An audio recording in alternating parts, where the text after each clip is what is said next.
Hey, everybody, and welcome to the Backupz Podcast. It is week one. We are finally doing our week one of the NFL season Pick'em podcast. I honestly could not be more excited.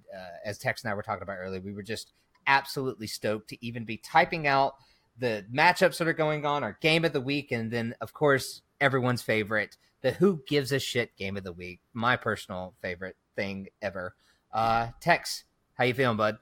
Man, it's crazy to think that we're finally back. We've waited so long, and it's week one, and I know 8 weeks, 16 weeks from now we're gonna look back and go, where did this season go? But right now, I mean, we're so giddy. I'm totally giddy. Let's go, man. Oh, dude, I cannot wait. I am so stoked. We're just gonna. Guys, this episode is purely about the NFL football and the week one that's coming up. We're going to give you some of our favorite matchups. We're going to talk about who our winners are for the games. We'll give you some of the players that we're looking at, some of our favorites for the, who you might want to be playing in fantasy, maybe some studs and duds for the week. We're going crazy. We're going to see how we feel about it. So, Tex, let's do this shit. My man! Ready, set, hold on tight, folks. We're bringing in the Backupz. It's the Backupz Podcast with your hosts, Seb and Professor Tex. Let's do this thing. Oh, yeah. Like even after the intro, I am just elated. All right, let's not wait any further. Kickoff game this week is Thursday night. It is the defending Super Bowl champs, and they're playing the Falcons. So they're going to be at home. Looks like Carson Wentz is not going to be ready this week. I don't foresee him being ready for a few weeks, and I don't think he should. This guy is a 10, 15 year quarterback. This isn't a short play, so rest him. Who do you have week one? Falcons, Eagles. Well, they're in Philadelphia, as you said. Carson Wentz not playing. Nick Big Dick Foles. I think the Falcons were really close to winning that game in the last playoffs. Like, literally, if our offense or Steve Sarkisian hadn't, in my opinion, run the dumbest play of the 20th century. Well, no, never mind. It's like second to the why not run Marshawn play. I'm sorry. It's like second. Yeah, that's pretty bad. Yeah. You know what? And I think you changed my mind. We discussed it. Originally I had the Eagles, but man, you're right. I have to go Falcons here. It scares me because the issues that plagued the Falcons last season, which the number one was drops. Like, we had the most drops in the NFL. And I don't know if you've watched the Falcons this preseason, but it's like everyone spent the entire summer just rubbing baby oil on their hands. Like, that's all they did. Nice and buttered up. Yeah, 100%. And it's like, how does that not get fixed? And I wanted to ask you, because I was curious about this, and we didn't really get a chance to discuss it. Is that a fundamental issue, in your opinion? Is that something that the coach should be like, hey, why is this happening? And that everyone needs to work on? Or is that an individual player thing? Everyone should be like, why am I doing this? Me personally, I don't think it's fundamental. I think it's just maybe potentially a lack of just focus. I mean, every player that's at this level knows how to catch a ball. They've been doing it for years. You have to understand, when you go from high school to college, it's another 10 times on the Richter scale. When you go from college to the NFL, there are people that are just all Americans in college that aren't shit in the NFL. So you trim that fat down even more. When you're not only in the NFL, but you're a starting first, second, third string wide receiver, I mean, you're good. And I think that when you get to this level, this is not just, their fundamentals decided to go out the window. This is a lack of focus, and they need to center themselves before the start of the season, because it's going to be a long season. Yeah, it's going to be a very long season. It always is. It's a grind, and everyone talks about that. And I was going to say, you have exceptions to the rule, and, good friends like Corey Coleman, who can't catch a damn cold, apparently. No, but he'd probably be 100 times better than you and I. That is absolutely true. His shoe game is on point. What about you? What's your pick for that game? Yeah, I've got Falcons winning. No Carson Wentz, so they got backup Super Bowl MVP Nick Foles, who has looked like a shell of himself. They've got Alshon Jeffrey. Looks like he is, not healthy. They've got Jay Ajayi dealing with bum knees. So I'm not convinced. I think that team, it's my preseason prediction. I don't think they make the playoffs this year. But wow, I've got okay. I have them struggling. That right there for sure is my game of the week, though. Like, I think starting off Thursday night football, the beginning of the NFL season with Falcons and Eagles is pretty awesome, considering where people expect the Falcons to be. Because the big excuse for everyone in last year was, oh, it's Sarkisian's first year. He'll get better. So we'll see, Buttercup.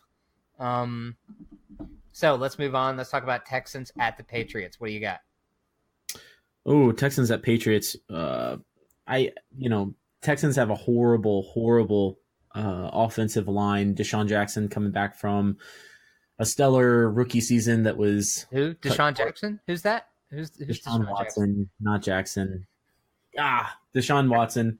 Stellar rookie year, and then was cut short by injury.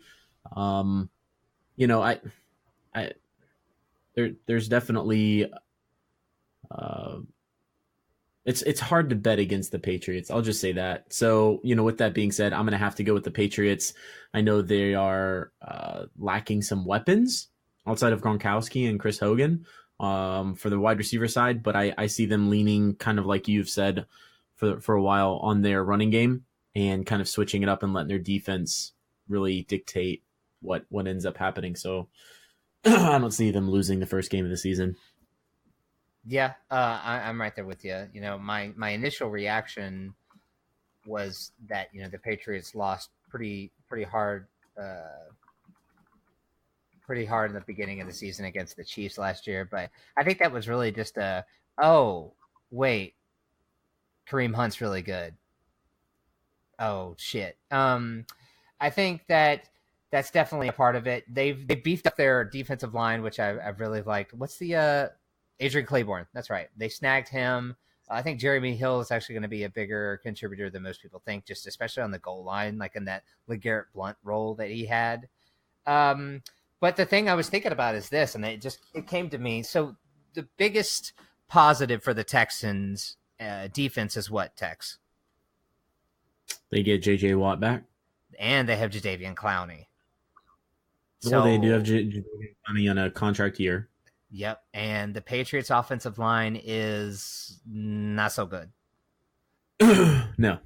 So I think that Tom Brady is old. Yeah, I mean, Tom has been known to get the ball out quickly and being able to kind of, they can chip with tight ends or whatever they need to do. Gosh. But that Texans secondary is not good. They were bottom 5. Think about it. They're in Foxborough. They're not losing the first game of the season at home.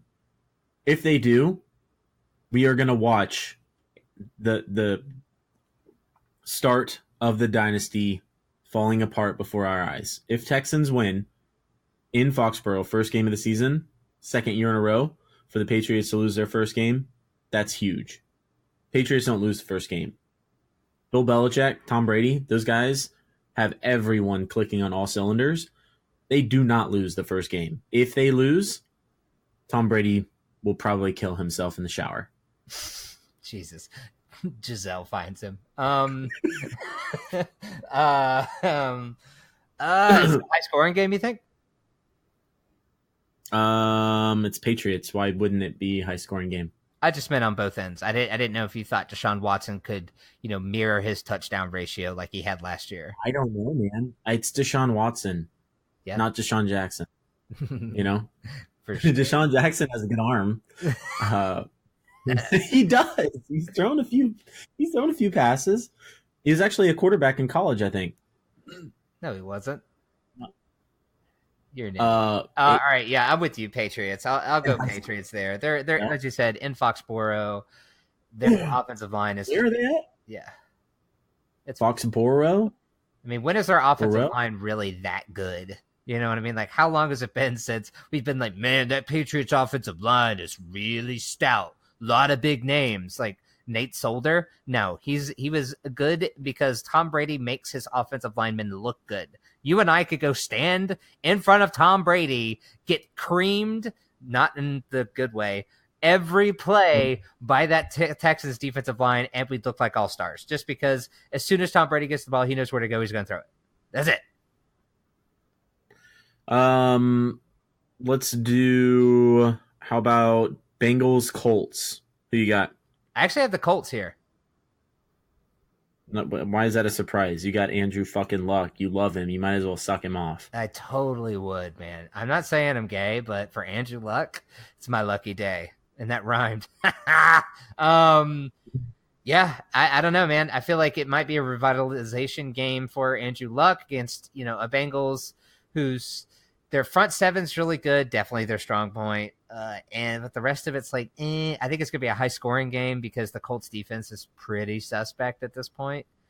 And the Bengals offense, at the base of everything, I think Andy Dalton could have a bounce-back year.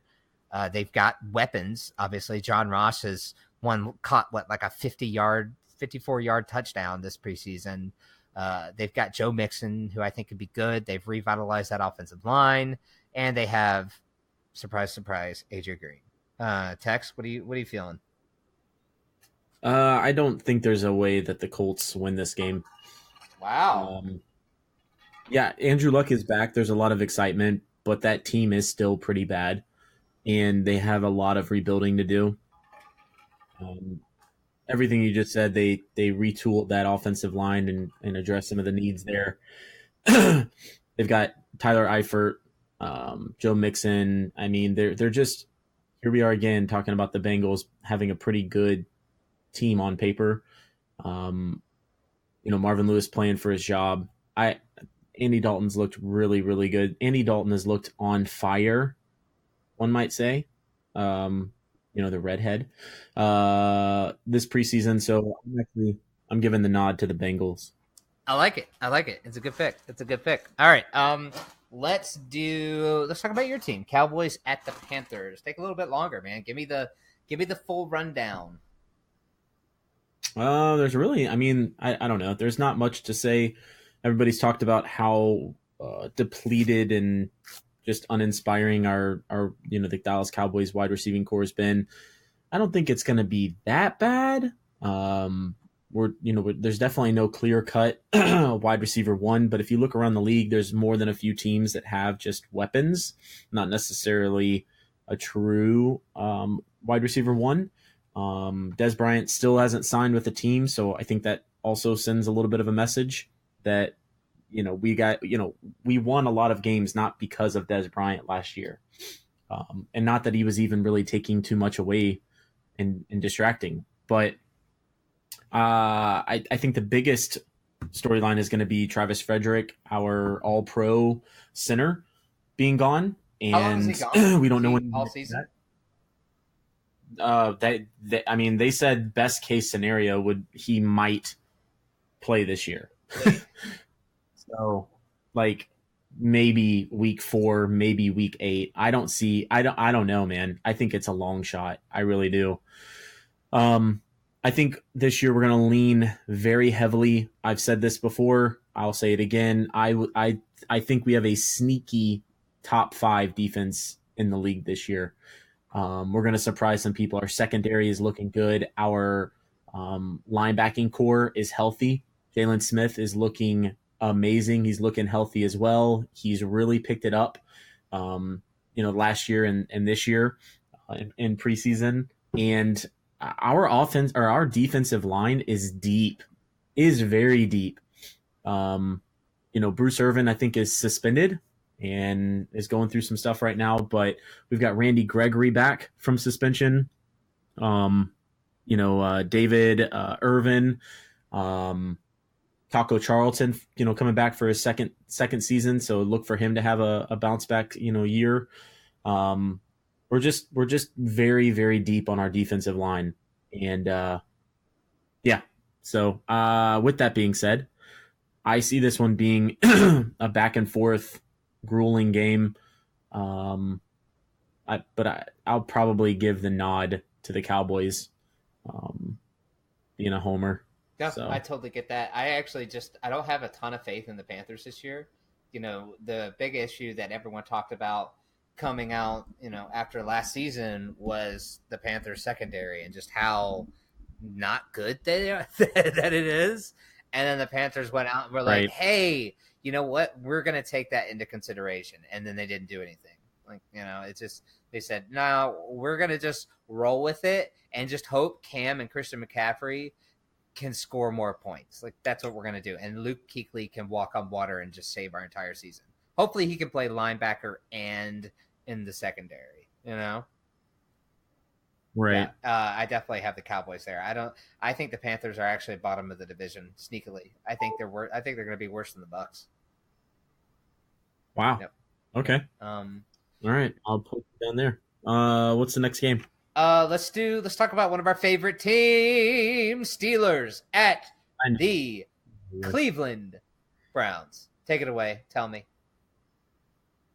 Cleveland Browns will not only make the playoffs as a wild card, but they are going to win their first playoff game in 15 or 16 years this year behind Tyrod Taylor. I've said it once, I'm going to say it again. I have the Browns surprising the Steelers week 1, handing them a loss. The Steelers are dealing with Antonio Brown, who's had a lingering hamstring injury the entire preseason and kind of working his way back. They've also dealt with Le'Veon Bell holding out yet another day. They thought that he would come back on Labor Day. He didn't show up. They thought he'd be back today. He didn't show up. There's absolutely no reason for him to keep with this holdout. Just sign the franchise tender and play for another $14-15 million this season, unless he's serious and he's really going to sit out for absolutely nothing and not play this year, which, we've talked about this on previous podcasts, but I really do think they are 3 pieces away from being a very, very bad team. If Antonio Brown gets injured or misses a few, games, if Le'Veon Bell gets injured or ends up sitting out or whatever, and Ben Roethlisberger, this offense goes through him, if he's wishy-washy, that's really this entire team is really not deep. So I have the Browns winning this game at home. Yeah. I'm with you. I actually have Tyrod Taylor as a sneaky, possible top 10 quarterback this year.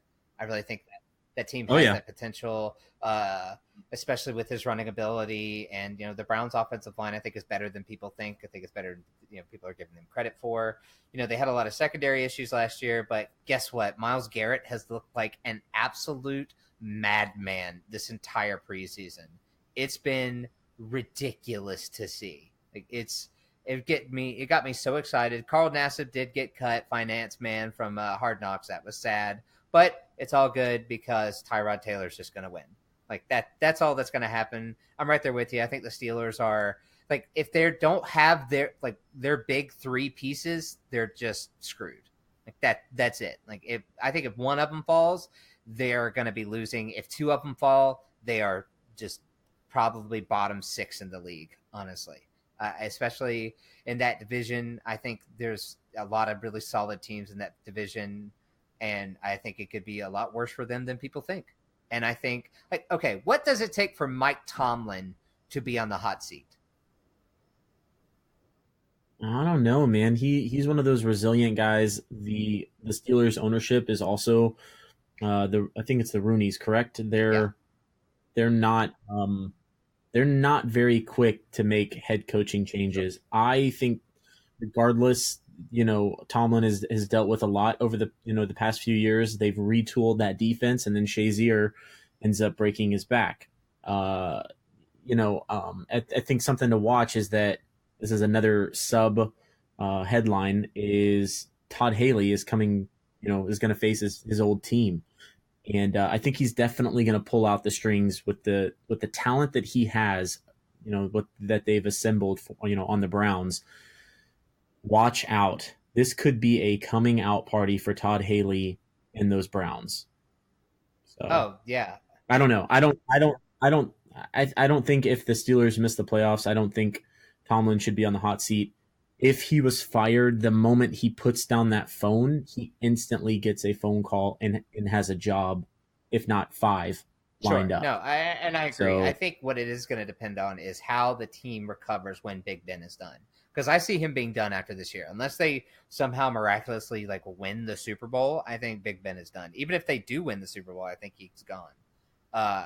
But I guess I think it depends on, number one, Josh Dobbs has looked really good this preseason. But so has Mason Rudolph's looked good for a rookie. For sure. And I think their development is going to be a big part of it because sustained winning is what they need. And they're used to it. They're used to that team being a very good team. So it'll be interesting to see how ownership reacts to them being less good. All right. So what's next?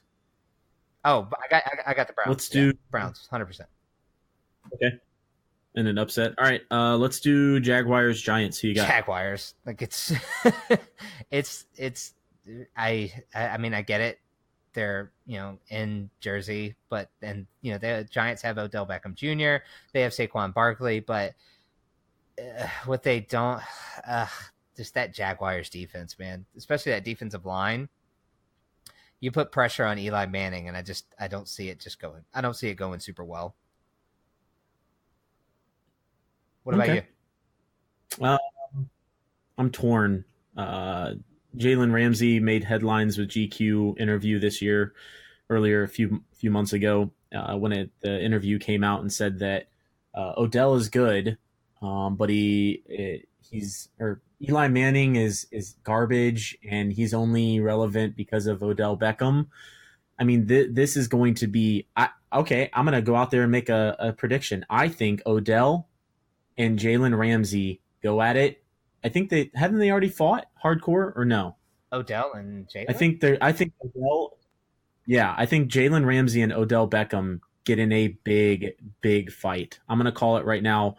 I'm going to go an upset. I think the Giants are a very, very sneaky team. The Jaguars remind me a little bit of the Legion of Boom, right? So where they were so good for so many years and then really started to struggle with Marquise Lee being out. They're going to be pretty one-dimensional. They've got Forte, but I don't think Bortles is really out there scaring anybody. Forte. Why am I doing this? Yeah, Fournette.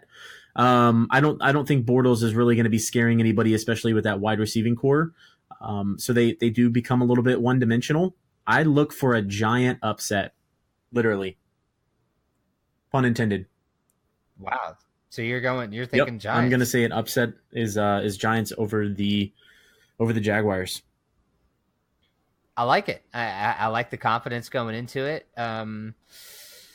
We'll see. That Giants defense I'm not trusting that so much, and it'll be, Yeah, it's not going to be a fun game to watch. Yeah. I mean, on paper, yeah, the Giants defense is not the best, but if you look at the Jaguars offense, again, outside of Fournette, they've got Keelan Cole, D.D. Westbrook, Austin Seferian-Jenkins, and Fournette. That's it. Blake Bortles not throwing 3 touchdowns. Yeah, that's true. Maybe. We'll see.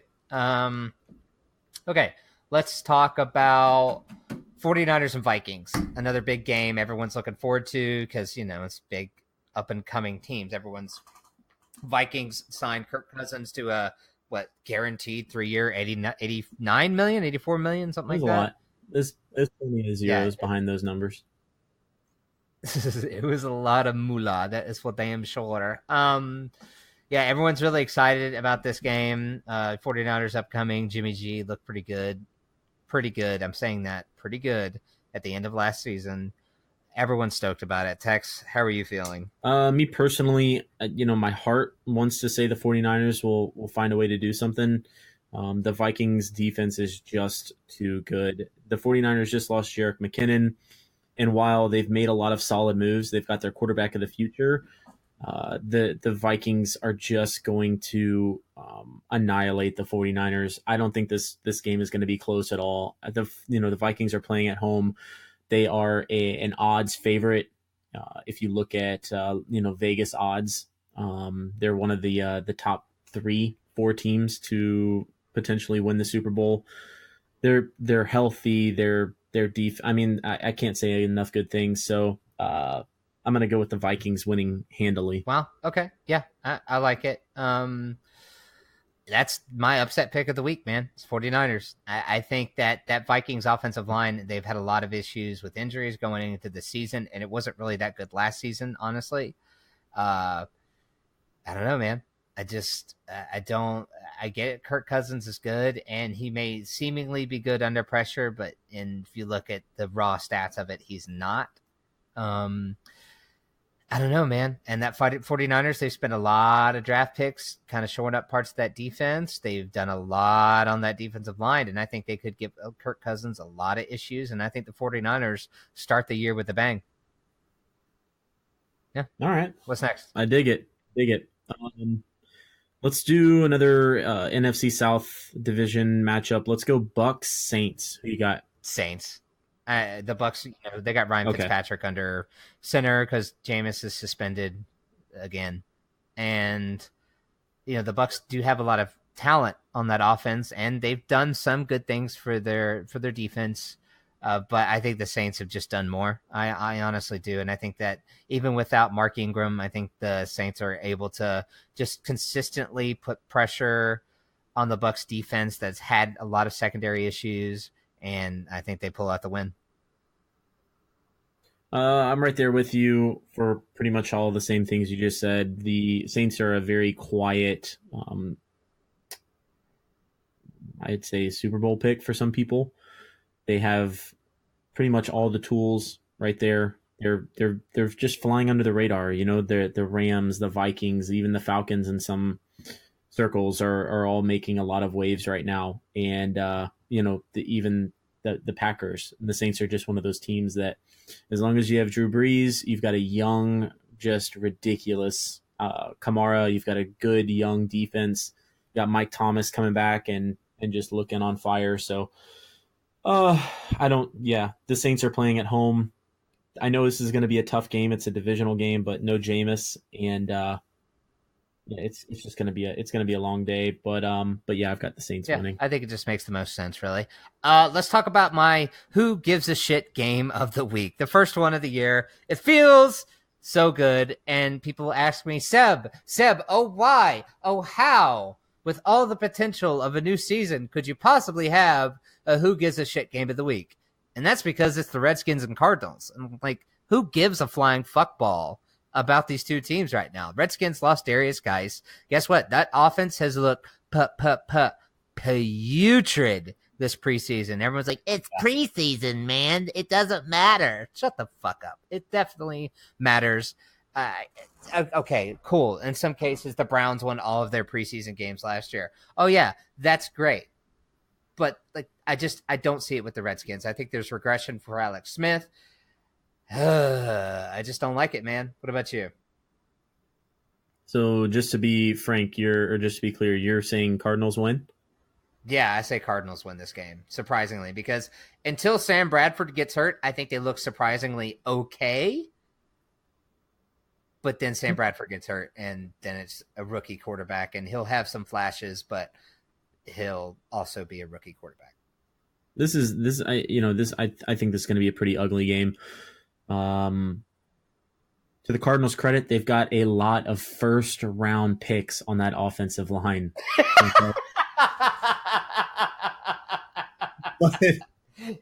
Did we tell that story on the podcast? Yeah, we were talking. I don't know. It was like a what were we doing? Who gives a shit game of the week? And it was Cardinals, and some Cardinal fan decided to try and blow us up and say, "Oh, the Cardinals are going to be great." Oh, that's what it was. Draft needs. And some Cardinal fan went off on me. I was on our Instagram and said, "Oh, we have 5 first-round draft picks on our offensive line," and like, okay, they're all freaking old and they're not even healthy, and here it is. And they're not on the original team. They're not good enough to be a first-round offensive lineman on the original team that drafted him. You have a smorgasbord of the unwanted. Good job. Yeah. So with that being said, I'm gonna actually do a surprise. I know they've got DJ coming back, David Johnson, and they have Larry Fitz, but outside of that, I mean, that offense is going to be rough, very rough. That defense is getting retooled. They've got a new head coach. I think just from coaching alone, I'm going to give the Redskins a little bit of an edge. They've got Alex Smith, who is a competent, better longevity quarterback than Sam Bradford. They don't have a true number one wide receiver, in my opinion, but I think they have a lot of okay wide receivers. They've got Jordan Reed, healthy. Yeah. They've got Adrian Peterson. They've got Chris Thompson. So yeah. I do give the edge to the Redskins, even though they're playing the Cardinals at home. What's the joke that came out today? The Cardinals. Oh yeah, thank you. I had completely forgot. So the joke I made was is that the Cardinals are now playing at State Farm Stadium, which is really ironic because that offensive line provides no protection. None at all. So yeah, I've got the Cardinals winning, Redskins winning. Interesting. But yeah, that's good. That's good. Who gives a shit game of the week? So. Yeah, and it's hard to find one in week one, but damn, the NFL really made it happen for me. They were listening. Roger Goodell, we met him at the draft, and I was like, Raj, I need a good who gives a shit game of the week. And he said, I got you. And it was a great conversation. Hold my drink. Yeah, hold my burr. All right. I'm going to move on. Overpriced Michelob Ultra. Okay. $12. Ugh. Yay. This one could have been our Who Gives a Shit game of the week, but I kind of care about this game. The Bills and Ravens. You got old Joe Flacco, former Super Bowl MVP, and you got the Bills starting Nathan Peterman. I'm actually kind of fascinated at this game because I want to see how bad or good Nathan Peterman actually is. I think it's also a little telling that Josh Allen is not starting this. I think that's very strategic. I like this move. I like not having Josh Allen start. Make Peterman show something and beat him up because Josh Allen is not ready. He's going to need time. They traded McCarron, didn't they? Yeah. Yeah. They traded McCarron AJ to the Raiders. Yeah, so I like that move. McCoy is dealing with his off-the-field issues, but he's going to be on this game. I think our boy, right? We only got a few boys in this league. Yep. Our boy, your boy, Alex Collins is going to show out. I think this is going to be a huge defensive game. I'm going to look for an upset. I think Ravens are going to win. I don't even know if that's really an upset, but I look for the Ravens. I think it's funny that they put this game together at the beginning of the season, considering that the Ravens' loss at the end of last season let the Bills into the playoffs. Yeah. Pretty funny, huh? I definitely think so. Dude, man, at the base of everything, Nathan Peterman has looked really good this preseason. Don't say that. I know. Don't you dare. He has. Old 5 pick is done pretty solidly, and Hold on. No. Hold on. From here on out, I don't care if he's been in the league 10 years and won 2 Super Bowls. His name is Old 5 pick. You like that? I just came up with that off the top of my head. Old 5 pick. What?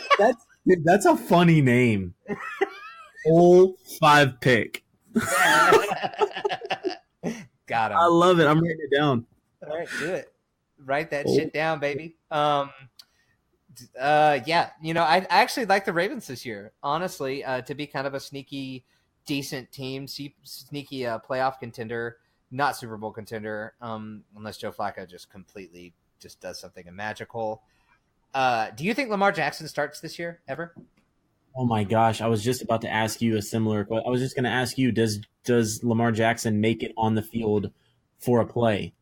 Did it, so I'll answer first. I think he does start. I think he will find a way to start. At wide receiver? Maybe. I don't care. He's going to start. It might be wide receiver, could be tight end, could be quarterback, but I see it probably week 13 or 14 into the season.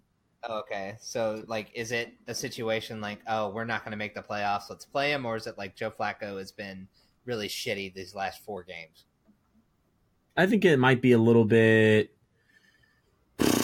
I mean, if I'm just gonna, pull this out of my ass, I think it's they're going to want to see what they have. I mean, they've seen a little bit in preseason, but 10 weeks sitting behind Joe Flacco is enough to potentially kill someone. So they're gonna want to say, hey, LJ, because they're not going to call him Lamar. Let's be real. Sure. They're going to say, hey, LJ. Harbaugh's going to pump his chest, hit his boy, Right. Put a fist in the air and say, LJ, don't kill yourself. Do what? Oh, yeah. Sorry. That's fucked up. Yeah. So I think he throws him a bone and says, hey, get out there and let's see what we got, man. They traded up in the first round to get him, and there's no rush to start him, but they're going to want to see. I think that's a good time. Week 13, 14. Okay. I like it. How do you think he does? Oh, too early, dude. Yeah. Too early. If you were to tell me how does Tyrod Taylor do when he first came out, his first 2-3 years in the league, I'd say the guy's garbage. Right. Oh, Rod Taylor. Yeah. Rod, good old Ty. Is it Tyrod or Tyrod? Tay. Oh yeah, it's Tyrod. Tyrod. Tyrod. That's right. I forgot about that Tyrod. on Hard Knocks. I was like, what the hell? We were even pronouncing his name wrong. That's so funny. All right, so you got Ravens? Or Bills? Yeah, Ravens. Alex Collins, I think, has a monster season. I'm calling for like 1,400 yards, probably 9 to 10 touchdowns. Okay. Just beast mode. Let's talk about Chiefs and Chargers. Hit me. Chiefs and Chargers. Chargers is my Super Bowl pick. I got to ride and die with them. They just signed their boy, Mr. 38-year-old Antonio Gates. I think that's also pretty telling that when what the hell's his name? Hunter Henry. Crap. Hunter Henry went down. They had absolutely no backup. But Mike Williams, our boy, my boy, I absolutely loved him coming out last year. Didn't really have an opportunity to shine. This guy is looking like a monster, like a true touchdown hawk. I think he's going to make some huge, huge moves this year. They got Keenan Allen, of course, Melvin Gordon, my sleeper pick, Austin Eckler. Watch out, everybody. That defense is on fire. I know that they are, routinely plagued by injuries, and but that defense is going to be just nasty. And you know what? If they don't do well, I want them to lose out so that they have a top 1, 2, 3 pick, and they draft Bosa, because I think that would be fucking awesome. Bosa and Bosa. I like it. I think that's, I definitely think the Chargers are going to win this game. The Chiefs defense has been atrocious, and I think the Chargers have enough weapons to really take advantage of that, especially with Phillip Rivers. I think Phillip Rivers has probably his best season yet, honestly, this season. Their offensive line is good. Forrest Lamp is back. They have some good pieces there, good young pieces. Melvin Gordon's a beast. Austin Eckler is good. He's a good change of pace kind of guy. Keenan Allen stays healthy. Mike Williams comes in as a number 2. He turns out to be a top 15 wide receiver. The Chiefs, they're riding it down with Patrick Mahomes, man, and he's a second year. His preseason has been what we expected, sort of. He's going to throw a lot of interceptions. That's what he's going to do, and he's got a huge arm, and that's great and all. But I think the Chargers win this game. There you go. All right, I put you down. Let's do Jets Lions. Who you got? Give me some storyline, and let's see what. This game is just kind of like, I don't know, almost who gives a shit, but not like I have borderline for sure. What? I said borderline for sure. I think so. The Lions, man, just that defense does not look good this preseason at all. And don't get me wrong, Matt Patricia could just be not doing any of his normal packages, and creativity could be just completely sandbagging, which is totally a move he would do. I totally get that. This pieces, Ziggy Ansah has been, and it's just, besides Darius Slay, it's just there's no one on that defense that really strikes a ton of fear into anyone's heart. I feel like, I'm sure someone's going to hate me for saying that, but it's just the way I feel at base value.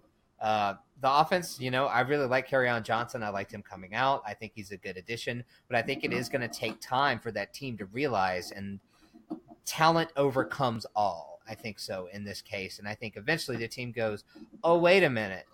Kerryon Johnson's better than LeGarrette Blount. Oh, okay. And maybe they just cut LeGarrette Blount.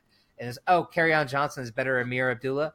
Okay. Let's roll with that. And the Jets are starting the youngest starting quarterback ever in Sam Darnold. NFL history, or just for them? In NFL's history. Wow. Yep. And pretty cool. Very cool. But he's still the youngest, quarterback in NFL history. The Jets offense is not great. We were crucified by a Jets fan last year for talking about how wide receivers one of their needs, and the explanation was pretty pathetic. Yeah, it's still one of their needs. I totally get it. I'm torn. Sam Darnold's looked pretty good. They say when it comes to quarterbacks or rookie quarterback, if you're trying to decide between a rookie and a vet, or a rookie and an incumbent, and they're tied, then you give the nod to the rookie. And that's kind of what I feel like they did. The Jets really fell into Sam Darnold. It was just a great draft day. I don't know, luck that they got him. But I really do think with that retooled offensive line and Matthew Stafford having Kenny Golladay and Golden Tate, they got Kerryon Johnson, who's looked amazing on film. I'm going to give the nod to the Lions. Rookie quarterback going into Detroit is going to be pretty tough. And Detroit's done a lot to change the culture there over the years. It's nowhere near as bad as it used to be. It's still got some, ways to go, but I really do give the nod to the coaching staff over, Matt Patricia over the Jets. I'm just not a big fan of the Jets coaching staff. Yeah, you've never liked Todd Bowles. Nope. But I will say this for you Jets fans. I am excited about the potential of that secondary. You guys went out and signed Trumaine Johnson this past offseason, and he's obviously pretty good. Marcus May is good. Jamal Adams and Marcus May are like sneaky top 5 safeties in the league. Like, they're just combined, they're really good. And then you have Morris Claiborne, who looked good last season. You have Buster Skrine behind him. I think that secondary has sneaky depth, but it's just that offense just doesn't do anything for me.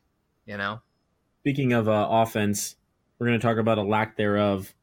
That's going to be the Seattle Seahawks against the Denver Broncos. Denver Broncos is going to be a very sneaky team this year.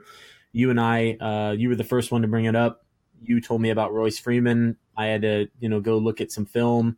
I think it was the first preseason game. I ended up looking at his preseason and then liked what I saw there. Went and looked at some film. The guy has just produced at every level. I think Case Keenum is going to be asked what every quarterback underneath John Elway has been asked outside of Peyton Manning, which is, in some respects, Peyton Manning was even asked this. Just manage, okay? You don't have to do anything too crazy. Their defense is really what they're going to lean on this year. Another draft day darling that ended up getting a ton of luck. They had Bradley Chubb fall to them at 5. So that defense is on its way to being retooled. Emmanuel Sanders has looked really, really good. They've got, I think, a sneaky rookie of the year candidate in Royce Freeman. So I'm gonna give it actually to the Broncos, especially playing at home. The Seattle Seahawks offensive line and just offensive weapons in general. This could be pretty bad. So it could be a very, very rough season for Seattle. Yeah, I think it's going to be a super rough season for Russell Wilson, especially if I'm him.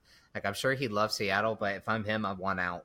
Like, after the season, I think it's going to be that kind of a season and that bad, to the point where he says, "Look, I'm still young. I'm like an MVP. I'm an MVP. I am on a team that, like, a good team. You know what I mean?" Which is what I absolutely agree with that assessment. I think he could end up some really interesting places. New York Giants. Sorry. I think that could be a place for him. But talking about the Broncos, man, with the Seahawks offensive line being what it is, and the Broncos, man, get Bradley Chubb and Von Miller on that line, or on that in the linebacking core. That's disgusting. Very disgusting. And I think that secondary is going to be better than people thought, even though they don't like Bradley Roby too much, but I think it's going to go okay. Yeah, I definitely give it to the Broncos. Royce Freeman, baby. Dude has been just lights out this preseason.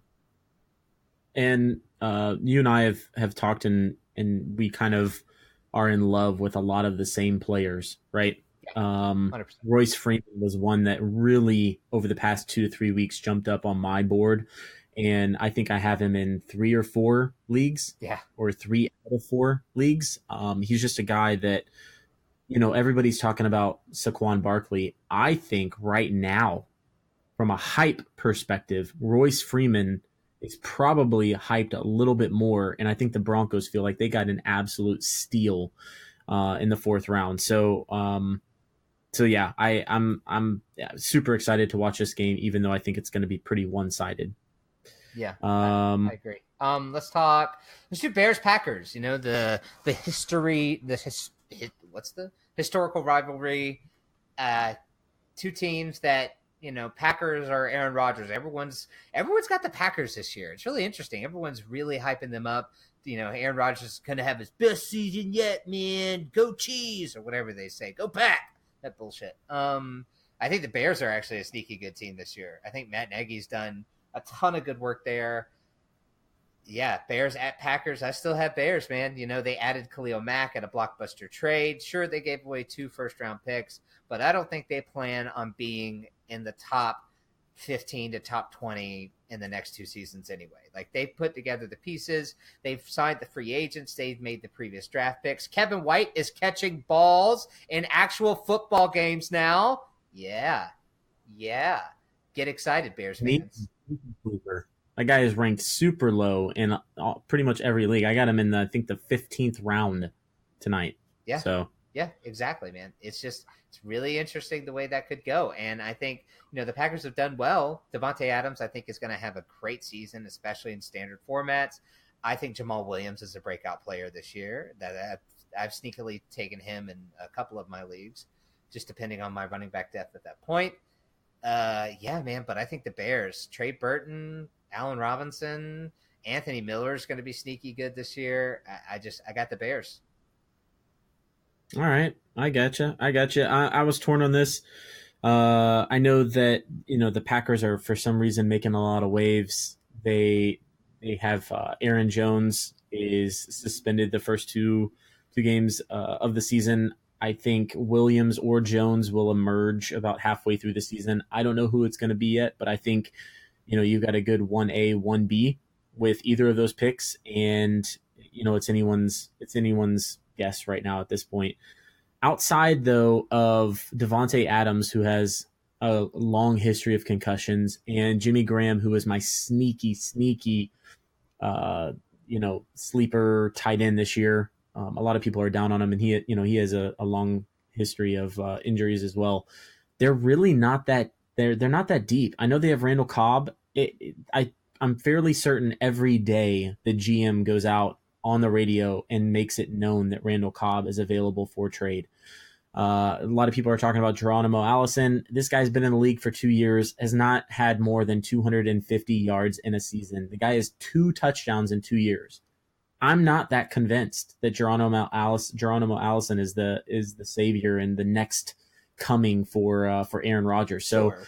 With that said, I think the Bears are going to play some hard-nosed division football against the Packers. I look for them to lean on that running game.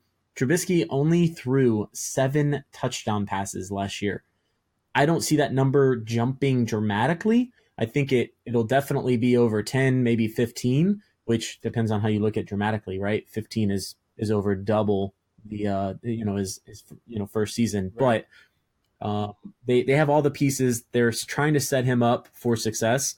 I think they really do lean on that defense. I'm right there with you. I think the defense is going to be a sneaky good play. They're in a hard division, so they're going to have to lean on their running game and that defense. Trubisky is coming into a second year, and they're really not going to ask him to do much outside. They've given him weapons, right? You got Tariq Cohen, a good, Cohen and Jordan Howard are good running backs out of the backfield. They signed Allen Robinson. Who knows if he's going to be healthy the entire season? But if Allen Robinson and Kevin White can be, 90% of what we thought they would be or, were. Then, Trey Burton coming in as a huge signing.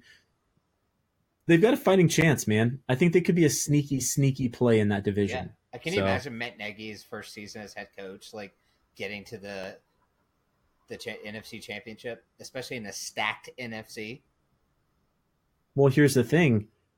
I mean, you're right. The NFC is very stacked. I think they could. I mean, they're going to be in Lambeau Field, right?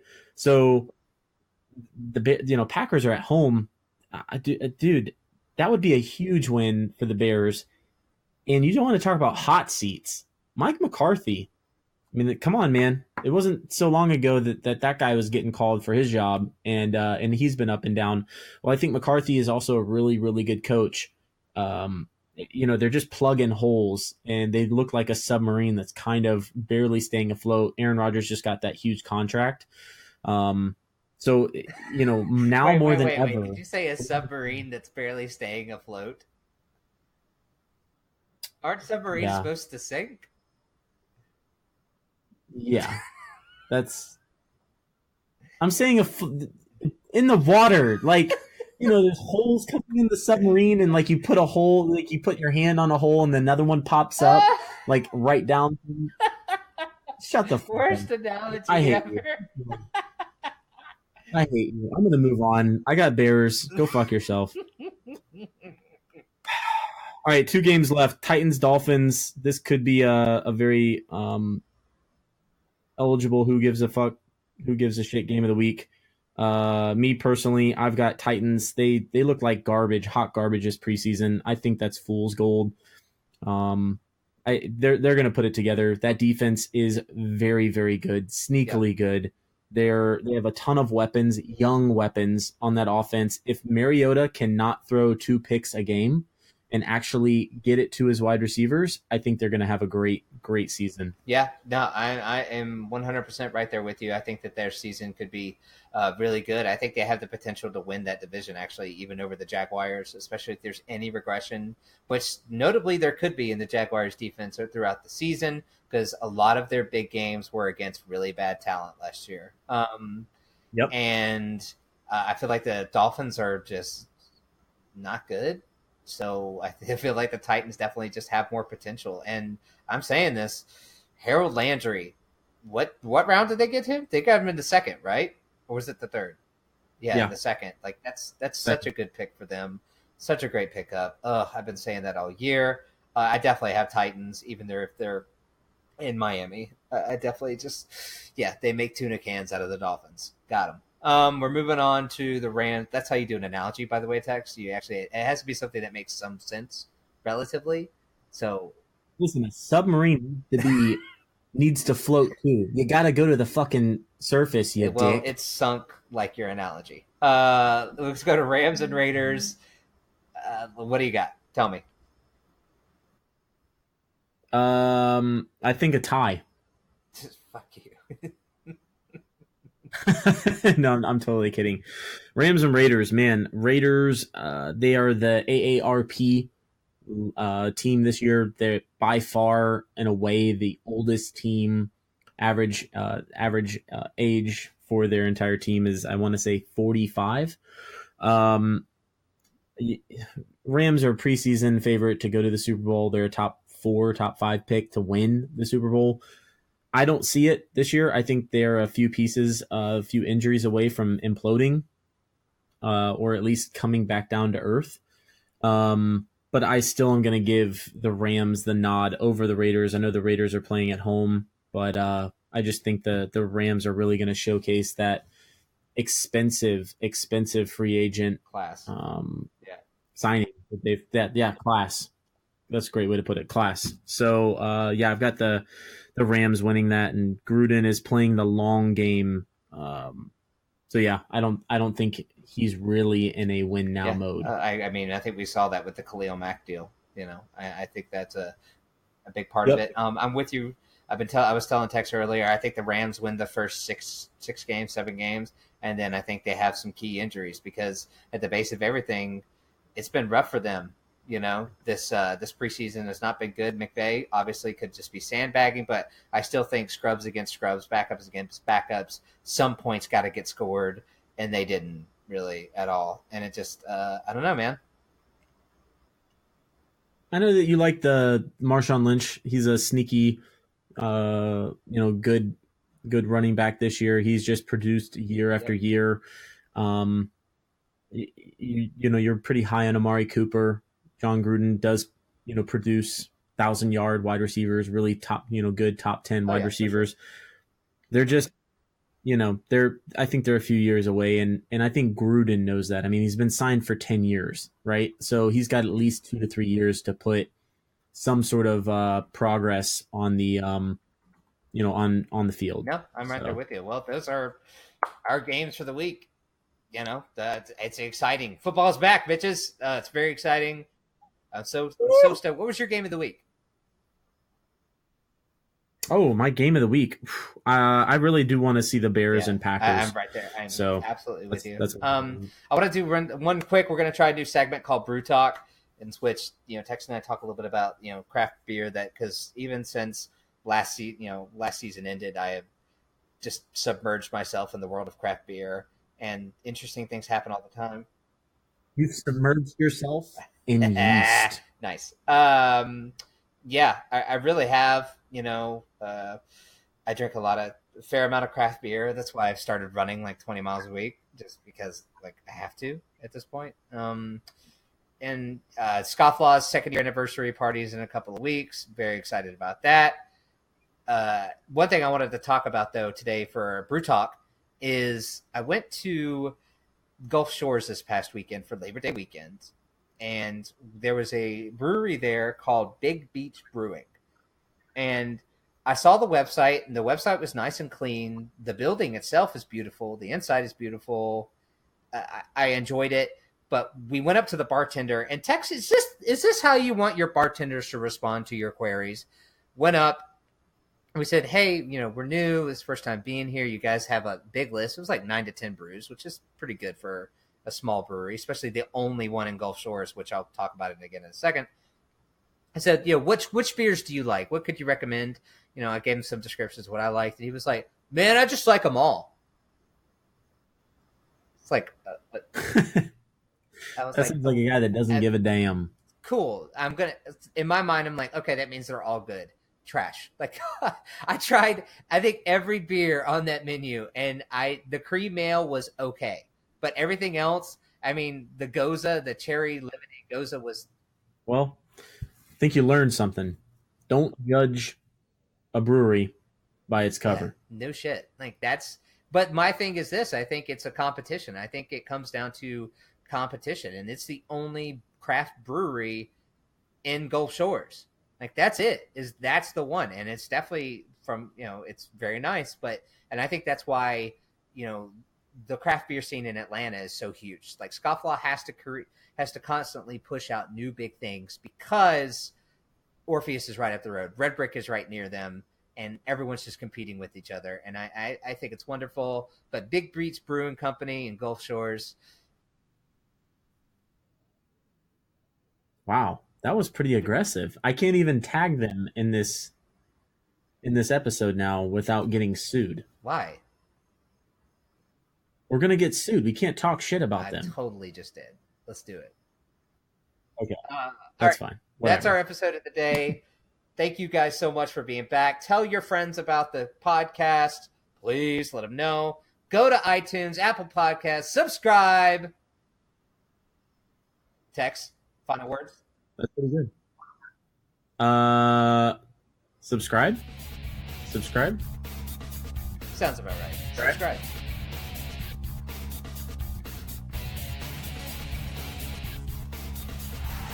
You've been listening to the Backupz Podcast. Follow us on Instagram, find us on iTunes, and visit the website at www.thebackups.com with a Z for more.